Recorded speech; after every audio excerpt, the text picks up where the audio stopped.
तो दोस्तों इस वीडियो में हम बात करने वाले हैं 4 इम्पॉर्टेंट स्टॉक्स के बारे में और इनके Q1 FY24 के रिजल्ट अनाउंस हो चुके हैं। तो इस वीडियो में हम रिजल्ट्स को डिस्कस करने वाले हैं, लेकिन साथ ही साथ कुछ इम्पॉर्टेंट अपडेट्स एंड इनसाइट्स भी आपके साथ यहाँ पर मैं शेयर करने वाला हूँ। मोस्ट इम्पॉर्टेंटली आगे की क्या स्ट्रेटजी होनी चाहिए, क्या रणनीति होनी चाहिए, क्या हमको करना है, विद रैशनल डिस्कस करेंगे।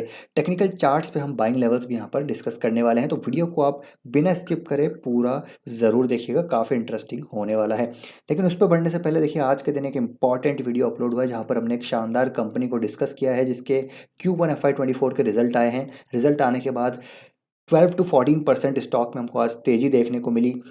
तो ये स्टॉक मुझे लगता है लॉन्ग टर्म ज़बरदस्त यहाँ पर एक पोटेंशियल इसमें नज़र आता है। 4x रिटर्न यहाँ पर मेरे बन चुके हैं, लेकिन अभी भी मैं इसको लॉन्ग टर्म यहाँ पर होल्ड करूँगा। उसके पीछे रीजंस मैंने इस वीडियो में बताए हैं, तो आप ये वीडियो नहीं देखा है तो जाके ज़रूर देखिएगा। अब यहाँ पर हम बात करेंगे पहले स्टॉक के बारे में, वो है CDSL।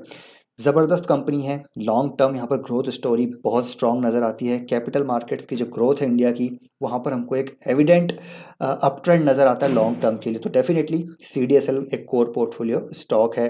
अब यहाँ पर देखिए, एकमात्र लिस्टेड डिपॉजिटरी है, लेकिन NSDL का IPO भी हमको आने वाले समय में आता हुआ देखने को मिलने वाला है। हालांकि वो भी डिपॉजिटरी सर्विसेज प्रोवाइड कराती है, लेकिन CDSL यहाँ पर मार्केट लीडर है और NSDL का जो डिपॉजिटरी रेवेन्यू है वो काफ़ी कम है CDSL के मुकाबले। उसके जो अदर बिजनेस है उससे ज़्यादा रेवेन्यू आता है।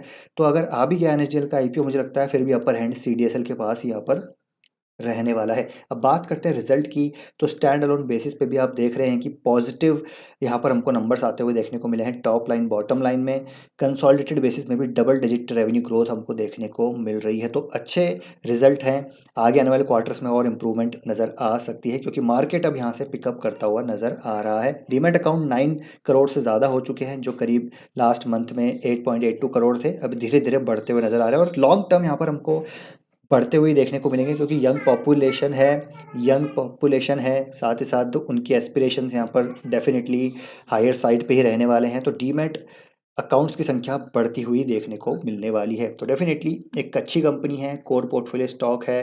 टेक्निकल चार्ट पे बात करें तो स्टॉक अपने ऊपरी स्तरों से अभी भी 35% करेक्शन पे, डिस्काउंट पे देखने को मिल रहा है। तो इन लेवल्स पे भी इसको एक्यूमुलेट किया जा सकता है। अगर 1000 तक स्टॉक आता है, 1100 तक स्टॉक आता है, तो धीरे धीरे अपने एलोकेशन को यहाँ पर बढ़ाया जा सकता है CDSL में फॉर द लॉन्ग टर्म। अगले आने वाले 5, 10, 15 सालों की कहानी CDSL में नज़र आ रही है। बात करते हैं सेकंड यहाँ पर कंपनी की, नाम है कैम्स। एक और ज़बरदस्त कंपनी, म्यूचुअल फंड इंडस्ट्री की बात की जाए तो ये भी एक अंडर पेनिट्रेटेड सेक्टर है और इस सेक्टर में डेफिनेटली हमको आगे आने वाले ग्रोथ देखने को मिलने वाली है। और कैम्स यहाँ पर मार्केट लीडर है। म्यूचुअल फंड जो एसेट मैनेजमेंट कंपनीज हैं, वो चाहे कैसा भी करें, कंपटीशन बढ़े, टोटल एक्सपेंस रेशो कम हो नहीं हो, यहाँ पर दो कंपनीज फायदे में रहने वाली है। डुओपॉली है, कैम्स है, के फिनटेक। तो मुझे लगता है दोनों में यहाँ पर प्रॉपर तरीके से सेग्रीगेट अपने अलोकेशन को यहाँ पर किया जा सकता है। इसके भी नंबर आए हैं, नंबर हम देख लेते हैं। तो देखिए, टॉप लाइन में ईयर ऑन ईयर बेसिस पे भी ग्रोथ देखने को मिल रही है, सिक्वेंशियल बेसिस पे भी ग्रोथ देखने को मिल रही है। मार्जिन्स यहाँ पर ईयरली बेसिस पे बड़े हैं, सिक्वेंशियल बेसिस पे 1% कम है, लेकिन ऑलमोस्ट 40% से ज़्यादा मार्जिन मेंटेन करती है कंपनी। नेट प्रॉफिट की ग्रोथ ईयरली बेसिस पे अच्छी है और सिक्वेंशियल बेसिस पे मेंटेन रखी है। तो डिसेंट ग्रोथ हमको कैम्स में यहाँ पर आती हुई देखने को मिल रही है। टेक्निकल चार्ट पे बात करें तो स्टॉक में देखिए, एक कहीं ना कहीं नीचे गिरावट के बाद एक ज़बरदस्त बेस बनता हुआ नज़र आ रहा है। डेली चार्ट पे आप देखेंगे तो लॉन्ग टर्म कंसोलिडेशन में नीचे देखिए, यहाँ पर वॉल्यूम्स के संकेत है, यानी कि एक्यूमुलेशन इस स्टॉक में हमको होता हुआ देखने को मिल रहा है। की मूविंग एवरेजेस के ऊपर स्टॉक ट्रेड कर रहा है और आगे आने वाले समय में जिस प्रकार यहाँ पर ग्रोथ आने वाली है, डेफिनेटली कैम्स यहाँ पर बेनिफिशियरी रहेगा। तो यहाँ पर एक 2600 का मेजर रेजिस्टेंस है, उसके ऊपर स्टॉक जाएगा तो वहाँ पर फिर हमको एक अप ट्रेंड में स्टॉक आता हुआ देखने को मिल सकता है। तो उसको भी आप धीरे धीरे एलोकेट अपने पोर्टफोलियो में, धीरे धीरे अपना लोकेशन यहाँ पर बढ़ा सकते हैं, बाइंग यहाँ पर कर सकते हैं। नेक्स्ट है अल्काइल अमाइंस। तो अल्काइल अमाइंस के भी आज के दिन Q1 FY24 के रिजल्ट आए हैं। एक बार रिजल्ट हम देख लेते हैं। तो देखिए, एक और वीक क्वार्टर अल्काइल अमाइंस में हमको देखने को मिल रहा है। ईयरली बेसिस पे रेवेन्यू डाउन है 10% से ज़्यादा, सिक्वेंशियल बेसिस पे भी रेवेन्यू डाउन है। मार्जिन्स काफ़ी गिरते हुए नज़र आए हैं, ईयरली बेसिस पे, सिक्वेंशियल बेसिस पे भी डाउन है।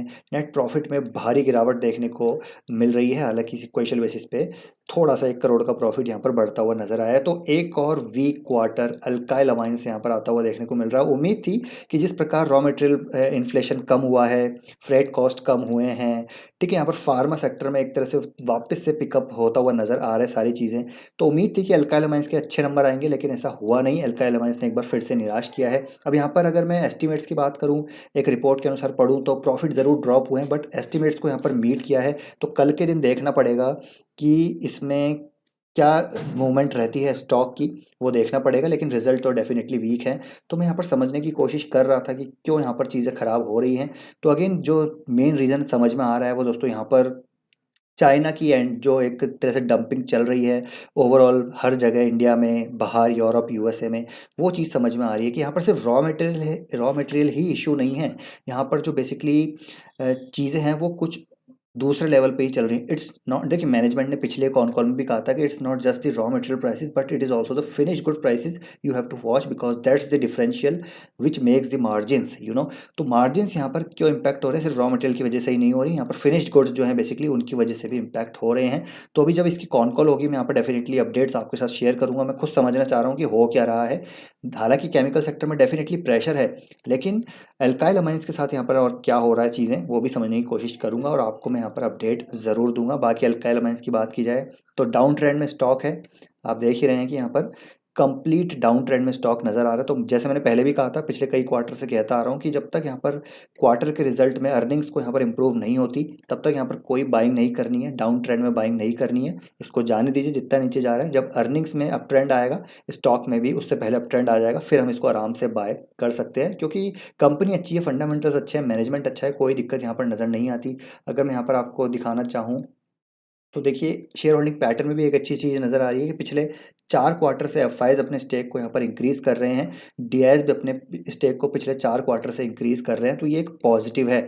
जी हाँ दोस्तों, क्यों यहाँ पर इंस्टीट्यूशन स्टेक इंक्रीज़ कर रहे हैं, क्योंकि अगेन एक फार्मा सेक्टर को प्ले करना है, एग्रो को प्ले करना है, पेंट सेक्टर को या फिर दूसरी इंडस्ट्रीज़ को प्ले करना है। तो दो ही कंपनीज़ हैं, अल्काइल अमाइंस, बालाजी अमाइंस। तो यहाँ पर एक ज़बरदस्त प्रॉक्सी है, कहीं नहीं जा रहे हैं। यहाँ पर इंडस्ट्री में हाई एंट्री बैरियर्स हैं, कोई कॉम्पिटिशन ज़्यादा है नहीं, तो ये कंपनीज ग्रो होंगी ही होंगी। बस थोड़ा सा अभी हेडविंड्स हैं, बस उसको हमको फेस करना है, उसको पेशेंस के साथ यहाँ पर टैकल करना है। बाद में फिर हमको यहाँ पर बेनिफिट मिलता हुआ नज़र आएगा। बाकी आप में पेशेंस नहीं है तो अल्काइल अमाइंस से आप निकल भी सकते हैं, ऐसा कोई ज़रूरी नहीं है, क्योंकि अपॉर्चुनिटीज़ और भी काफ़ी पड़ी हुई हैं। बाकी यहाँ पर अगर नीचे आता है स्टॉक, मुझे लगता है 2100 तक आ सकता है। अगर यहाँ पर कंसोलिडेट करता है तो करीब इन लेवल्स पे 2300 के लेवल्स पे कंसोलिडेट करेगा। तो आप इसको बाय करना चाहते हैं तो मुझे लगता है अभी थोड़ा वेट एंड वॉच कीजिए, बाइंग करने का मौका आएगा तब हम इसको डिस्कस करेंगे। नेक्स्ट है इंडिगो पेंट्स, एक और शानदार स्मॉल कैप कंपनी जिसका पोटेंशियल काफ़ी अच्छा नज़र आता है। इसको मैंने अभी कुछ दिन पहले यहाँ पर कवर किया था। पेंट सेक्टर में हाई ग्रोथ यहाँ पर नज़र आती है, 20% यहाँ पर मैनेजमेंट यहाँ पर गाइड करता है कि यार इंडिगो पेंट्स में ग्रोथ आ सकती है। और रिजल्ट की बात करें तो रिजल्ट अच्छे आए हैं। टॉप लाइन में आप देखेंगे तो टॉप लाइन में ग्रोथ देखने को मिल रही है, डेफिनेटली 224 करोड़ का ग्रोथ आई है। सिक्वेंशियल बेसिस पे डाउन है रेवेन्यू, सिक्वेंशियल बेसिस पे मार्जिन भी डाउन है, लेकिन ईयरली बेसिस पे मार्जिन यहाँ पर अप है। ईयरली बेसिस पे प्रॉफिट अच्छा खासा हुआ है, लेकिन सिक्वेंशियल बेसिस पे प्रॉफिट डाउन है। अब यहाँ पर समझने वाली बात है कि Q1 डेफिनेटली हमेशा इंडिगो पेंट्स का यहाँ पर कम रहता है, सीजनल यहाँ पर फैक्टर है। Q1 आप देखेंगे तो हमेशा से जून का क्वार्टर यहाँ पर आपको कम ही देखने को मिलता है। तो जून का क्वार्टर वीक रहता है, Q2 और मजबूत रहता है, Q3 और स्ट्रॉन्ग, और Q4 सबसे स्ट्रॉन्ग रहता है। तो यहाँ पर मेरे हिसाब से नंबर अच्छे हैं, जस्ट एक सीजनैलिटी फैक्टर है जिसकी वजह से सिक्वेंशियल नंबर खराब दिख रहे हैं। अदरवाइज कंपनी काफ़ी अच्छी है, अभी थोड़े दिन पहले इसको हमने डिस्कस किया था। टेक्निकल चार्ट पे बात करें तो एक ज़बरदस्त बेस के बाद स्टॉक अप ट्रेंड में आता हुआ नजर आ रहा है। वीकली चार्ट पे आप देख ही सकते हैं, यहाँ पर वॉल्यूम्स के संकेत हैं, यानी बाइंग चल रही है निचले स्तरों पे। तो इसको भी आप करंट मार्केट प्राइस पे लॉन्ग टर्म के लिए बाय कर सकते हैं और यहाँ पर डेफिनेटली इसको होल्ड कर सकते हैं। तो ये है दोस्तों 4 स्टॉक्स जो अच्छे नज़र आ रहे हैं। इनके रिजल्ट यहाँ पर कैसे आए हैं वो हमने यहाँ पर बात करी। लॉन्ग टर्म के हिसाब से चारों स्टॉक अच्छे हैं, बस थोड़ा सा यहाँ पर किसी में हमको वेट एंड वॉच करना पड़ेगा, पेशेंस के साथ होल्ड करना पड़ेगा और यहाँ पर अपनी स्ट्रेटेजी को, अपनी कन्विक्शन को, अपनी रिसर्च को अप्लाई करके आप अपने डिसीजन यहाँ पर ले सकते हैं। तो आई होप वीडियो आपको इन्फॉर्मेटिव लगा होगा, पसंद आया वीडियो तो लाइक कीजिए, शेयर कीजिए, चैनल को सब्सक्राइब कर लीजिए, आपका ओपिनियन ज़रूर शेयर कीजिएगा। मिलते हैं नेक्स्ट वीडियो में, till then take care, bye bye.